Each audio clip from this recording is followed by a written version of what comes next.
E aí, pessoal, beleza? Estamos aí começando mais um podcast e hoje vamos falar dessa questão da ciência, não é? Tenho pensado muito a respeito desse assunto desde a época da pandemia. A gente começou a escutar muito na imprensa, muito na televisão, nas redes sociais, né? Essa história, o meu governo é baseado na ciência. Ou, sei lá, eu tô falando isso aqui porque eu tô calcado na ciência. Então há uma hegemonia, vamos dizer assim, um domínio, né?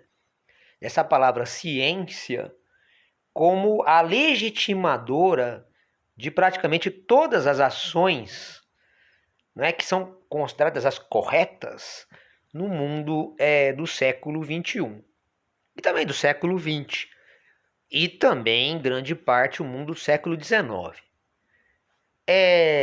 Só que daí, né, a gente pode tentar esmiuçar isso melhor e comentar um pouquinho melhor sobre essa questão, porque eu me lembro, né, quando eu entrei na faculdade, me lembro das primeiras matérias, nas primeiras disciplinas que eu fiz, me deparei com um livro solicitado lá pelo professor, Dialética do Esclarecimento, né? É do Theodor Adorno e do Max Horkheimer.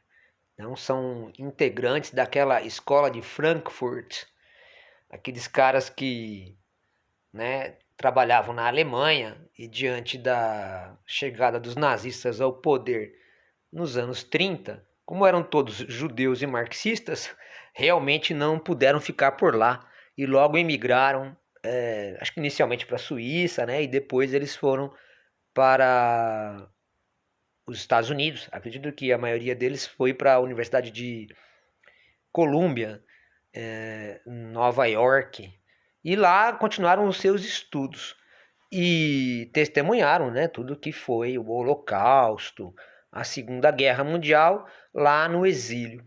Depois então veio, né, essa publicação da Dialética do Esclarecimento, que eu me confesso assim, né, lá atrás, bastante inexperiente, eu não consegui entender nem o título do livro.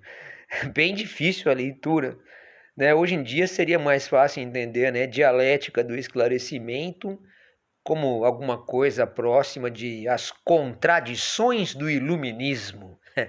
Então, essa ideia da ciência como explicadora do mundo, como hegemônica, né, ela vem desde o projeto iluminista do século XVIII e tomou grande força no século XIX, quando o iluminismo, né, foi sendo a base das revoluções burguesas e que se construiu essa sociedade contemporânea que a gente tem hoje aqui, né? Então essa explicação científica ela ganha a hegemonia depois do que, né? Então se supera o antigo regime, e no antigo regime, até a Idade Moderna, a hegemonia era da explicação religiosa, né? A religião tinha a hegemonia. É que de lá para cá, a religião perdeu esta hegemonia exatamente para a ciência. E por isso que a gente escuta, né? O meu governo é baseado na ciência. Não, eu tô te dizendo isso aqui porque isso aqui é científico. E aí isso, né, dá um verniz, vamos dizer assim, de legitimidade àquilo que as pessoas falam, elas dizem, né? Mas aí no livro, na Dialética do Esclarecimento, né, ali se coloca um problema, que é a ideia de que... Então, esse projeto iluminista, primeiro que é um projeto inconcluso, né? Ele prometeu muita coisa e entregou pouca. E a ciência é um negócio que se prometeu, então, muito poderoso, que ia ajudar realmente a humanidade, e de fato a ciência fez coisas belíssimas, né? A ciência criou o antibiótico, criou a vacina. Durante a pandemia, essa foi a grande discussão, né? A questão dos anti-vacina. E aí seria um anti-ciência, seriam então pessoas medievais, praticamente, né? Porque querem retornar a um pensamento anterior ao pensamento científico. Mas aí, ao mesmo tempo, o que o Adorno falava, né?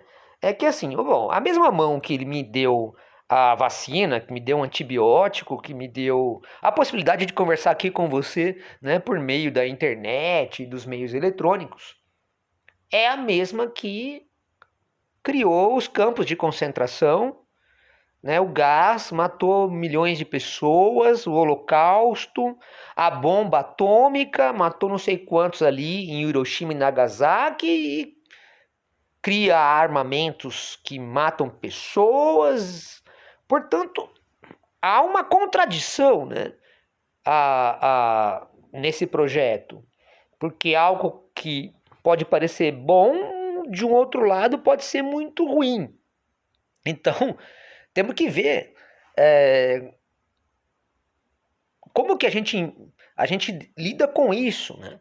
Porque haveria uma razão humana de agir, e a gente usaria a ciência, deveria usar dentro dessa razão humana, e só que, por outro lado, parece que o mundo caminhou para uma razão meramente instrumental, técnica. E aí, o meu objetivo é lucrar pra caramba. Então eu passo por cima com o trator de todo mundo e acabou. Meu objetivo é me livrar dos judeus lá, diriam os nazistas. Então a gente aperta o botão aqui, joga o gás e mata eles. E essa racionalidade instrumental, ela torna o século XX um século da catástrofe. Então havia uma proposta super otimista do século XIX, da racionalidade científica, que trouxe no século XX uma racionalidade instrumental e que quase nos levou ao fim da existência. Bom, então, há uma crítica, portanto, à lógica científica tomada desta forma. O que mais nos ressalta nesse debate é que quando a gente viveu lá em 2020, 2021, especialmente nesses 2 anos, a pandemia, logo veio a busca pela vacina. E quando ela surgiu, a vacina veio para nos ajudar, realmente. Aí apareceram pessoas que negavam a vacina e que reimavam contra essa coisa muito importante que foi a vacina que salvou tantas vidas. E aí, o que acontece? Especialmente o jornalismo teve que apelar para o discurso anterior a essas críticas que eu estava colocando para você do Adorno e do Horkheimer, que vieram lá nos anos 40, nos anos 50 do século XX, ou de outros autores também que vieram antes e depois. Assim, a imprensa teve que buscar o otimismo, o positivismo do século XIX, que colocava a ciência como explicadora e meramente benfeitora, para colocar o grande público para legitimar o uso da vacina. Isso, de fato, gera um atraso, né? Lamentavelmente, isso gerou um retrocesso nessa questão da gente questionar as visões do senso comum que há no mundo. Seria a ciência a única que teria a possibilidade de dizer o que é certo e o que é errado, e não haveria nenhuma outra forma de a gente olhar o mundo com outras visões e outras explicações que também poderiam ser viáveis?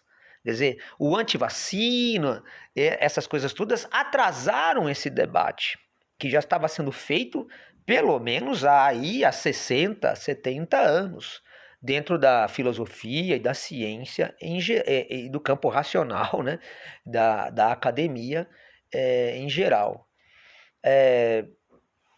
Obviamente, eu me lembro do autor Karl Popper, né, ele que criou aquela ideia, né, da falseabilidade, não é? o que é científico? Científico é aquilo que pode ser debatido e questionado e se mostrado, né, os seus problemas. E aí no debate acadêmico a gente vê se aquilo é viável ou não é viável. Aquilo que é inquestionável, né, não é científico. Por exemplo, né, se eu digo que a evolução das espécies explica a evolução, né, das espécies naturais, né, no planeta, é possível de ser questionado, de ser contraditório e você mostrar empiricamente como aquilo funciona, e aí aquilo é questionado e tal. Agora, se eu falo que foi Deus que criou o mundo, isso não é uma verdade científica, porque eu não posso localizar Deus nem fazer o teste em relação se essa teoria pode ser verdadeira ou não. Então, ela já cai no campo da religião. A religião, ela é inferior à ciência? Entende? Esse debate a gente pode fazer. Quer dizer, a religião tem o seu lugar, ela também tem suas explicações de mundo. Elas podem, inclusive, conviver, então, tranquilamente, porque a ciência ela tem uma metodologia e um padrão. A religião, ela busca uma outra coisa. A religião, então, tem uma verdade fechada e crenças de fé, né? A ciência, ela é algo aberto a permanente debate. Portanto, as verdades elas vão mudando de acordo com as constatações desses debates e dos experimentos. A filosofia também é uma outra maneira de se enxergar o mundo. Você vai fazer questionamentos, perguntas, inclusive a ciência pode nutrir-se da filosofia e de seus questionamentos, né, para poder fazer suas análises empíricas e tudo mais. As artes têm uma visão também, nos traz uma visão, um olhar para o mundo. Há múltiplas maneiras de a gente tentar ver a realidade, e a ciência seria mais uma delas.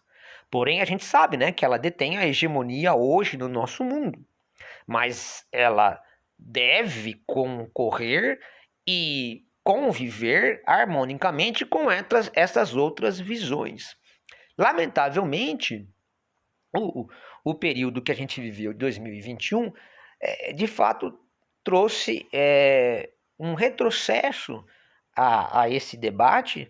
Primeiramente, a gente ficou reduzido a voltar àquela visão de, olha, né, a ciência explica tudo, ela é aquilo que é o nosso único norte, ela é a verdade indiscutível e não há. E quem não concorda com isso, e quem não é, propõe outra visão, então é da Idade das Trevas, que é a visão exatamente positivista do século XIX, né?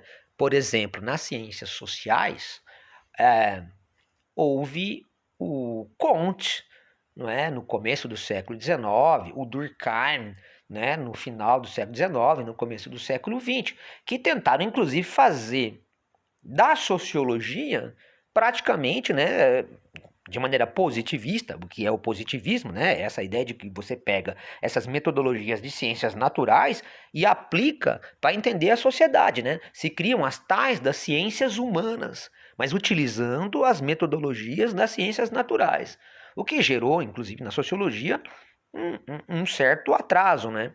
Porque é inviável a gente fazer experimentos, né, utilizando os padrões e as perspectivas sociológicas.